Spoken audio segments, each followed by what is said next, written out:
नमस्कार, मैं आंचल आप सबका स्वागत करती हूं आपके अपने चैनल हेल्थ मीटर में।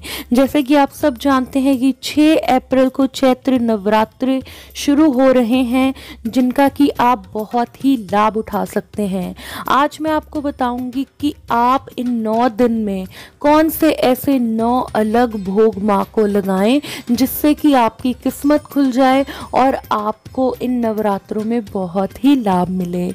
इन 9 चीज़ों का भोग लगाने से आपके धन में वृद्धि होगी, आपका कर्जा खत्म होगा और आपको माँ की शक्तियाँ मिलेंगी। अगर आप भी माँ को प्रसन्न करना चाहते हैं और इन नवरात्रों में उनकी शक्तियाँ पाना चाहते हैं तो इन 9 भोग को ज़रूर लगाएं। 9 दिन प्रतिदिन एक अलग भोग होता है जो कि आपको माँ को अर्पण करना है। तो आइए जानते हैं कि इन 9 दिनों में माँ को हर दिन किस विशेष प्रसाद से प्रसन्न किया जा सकता है। प्रथम नवरात्रि के दिन माँ के चरणों में गाय का शुद्ध घी अर्पित करें। जी 6 अप्रैल को प्रथम नवरात्रि है, तो उस दिन आप माँ के चरणों में गाय का घी अर्पित करें जिससे कि आरोग्य का आशीर्वाद मिलता है। दूसरे नवरात्रे के दिन माँ को शक्कर का भोग लगाएं। वे घर में सभी कुक सदस्यों को शक्कर के भोग को बांटें, इससे आयु में वृद्धि होती है। तो दूसरे नवरात्रे के दिन आप माँ को भोग लगाएंगे शक्कर का और ये अपने पूरे घर में सब सदस्यों को प्रसाद के रूप में खिलाएंगे। तीसरे नवरात्रे के दिन आपको लेना है दूध। या तो दूध ले सकते हैं, दूध से बनी मिठाई ले सकते हैं, आप दूध से बनी खीर भी ले सकते हैं। इसका भोग लगाएं और मंदिर के ब्राह्मण को दान दें जिससे बुद्धि का विकास होगा और साथ साथ निर्णय शक्ति भी बढ़ेगी। माँ दुर्गा को चौथे नवरात्रि के दिन मालपुए का भोग लगाएं और मंदिर के ब्राह्मण को दान दें। इससे दुखों की मुक्ति होकर परम आनंद की प्राप्ति होती है। इस भोग लगाने से अगर आपको किसी भी तरह का संकट है, दुख है, तो वो माँ हर लेंगी।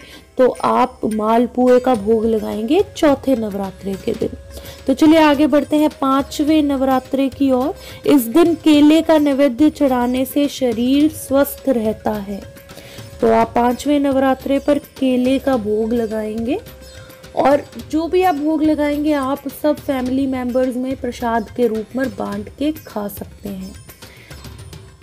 नवरात्रि के 6वें नवरात्रि के दिन माँ को शहद का भोग लगाएं।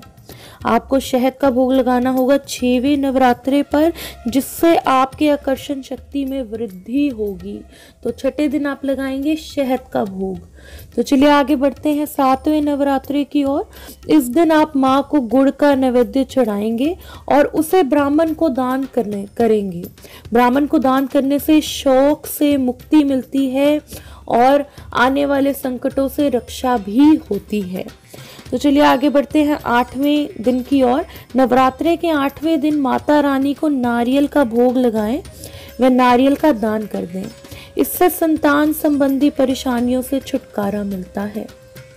तो चलिए अब देखते हैं नवरात्रि के 9वें दिन आपको तिल का भोग लगाकर ब्राह्मण को दान दें। इससे मृत्यु भय से राहत मिलेगी, साथ ही अनहोनी घटनाओं से बचाव भी होगा। तो आपको नवरात्रि के 9वें दिन तिल का दान करना है। तो ये थे 9 ऐसे विशेष भोग जो कि आपको माँ को लगाने से आप विशेष प्रकार का लाभ उठा सकते हैं। आप 9 दिन 9 अलग अलग माँ को भोग अर्पण कीजिए और उसका आप असर अपनी ज़िंदगी पर खुद देखेंगे। मैं उम्मीद करती हूँ कि आपको ये वीडियो बहुत अच्छी लगी होगी।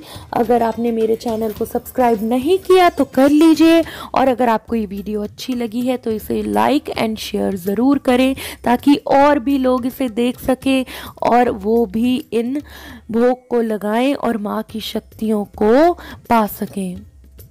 अगर कुंडली से रिलेटेड आपका भी कोई सवाल है, आप पर कर्जा है, पैसे की दिक्कत है, आपका अपना घर नहीं बन रहा या फिर आपकी संतान नहीं हो रही, तो कुंडली में हर दिक्कत का हल दिया है, हर प्रॉब्लम का सॉल्यूशन दिया है।